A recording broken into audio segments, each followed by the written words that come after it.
সচিব, পুলিশ মহাপরিদর্শক, র্যাবের মহাপরিচালক সহ আইন শৃঙ্খলা বাহিনীর শীর্ষ কর্মকর্তারা উপস্থিত ছিলেন। এদিকে মঙ্গলবার দুপুরে আইনমন্ত্রী আনিসুল হক বলেছেন, সরকারের নির্বাহী আদেশে আগামীকাল বুধবারের মধ্যেই নিষিদ্ধ ঘোষণা হচ্ছে বাংলাদেশ জামায়াতে ইসলামী ও ইসলামী ছাত্র শিবির। এর আগে সোমবার বাংলাদেশ জামায়াতে ইসলামী ও তাদের ছাত্র সংগঠন ইসলামী ছাত্র শিবিরকে দেশের রাজনীতিতে নিষিদ্ধ করতে একমত হয় আওয়ামী লীগের নেতৃত্বাধীন 14 দলীয় জোট। প্রধানমন্ত্রী শেখ হাসিনার সরকারি বাসভবন গণভবনে অনুষ্ঠিত জোটের বৈঠকে সর্বসম্মতভাবে এ সিদ্ধান্ত গৃহীত হয়।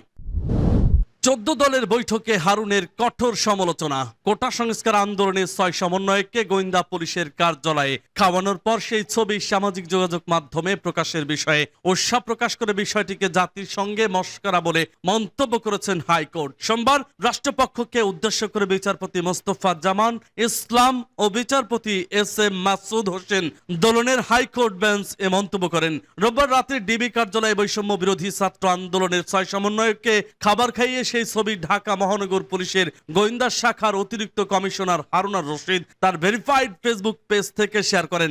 ছবির ক্যাপশনে তিনি লেখেন, কোটা সংস্কার আন্দোলনের প্ল্যাটফর্ম বৈষম্য বিরোধী ছাত্র আন্দোলনের সমন্বয়করা নিরাপত্তাহীনতায় ভুগছিলেন, তাই ওদের ডিবি কার্যালয়ে এনে তাদের সঙ্গে কথা বললাম। তার এই কর্মকাণ্ডে কঠোর সমালোচনা করেছেন 14 দলীয় জোটের নেতারা। সোমবার গণভবনে আওয়ামী লীগ সভাপতি ও প্রধানমন্ত্রী শেখ হাসিনার সঙ্গে বৈঠক করেন 14 দলের নেতারা। কোটা সংস্কার আন্দোলনের 6 সমন্বয়কের সঙ্গে খাবার গ্রহণের ছবি ডিবি হারুনের ফেসবুক পেজে পোস্ট করার বিষয়টি নিয়ে বৈঠকে আলোচনা হয়। বৈঠকে বিষয়টি নিয়ে রাশেদ খান মেনন ছাড়াও জাসদ সভাপতি হাসানুল হক ইনু, তরিকত ফেডারেশনের চেয়ারম্যান নজিবুল বশর, মাইজ ভান্ডারী সহ একাধিক নেতা কথা বলেন বলে বৈঠক সূত্রে জানা গেছে।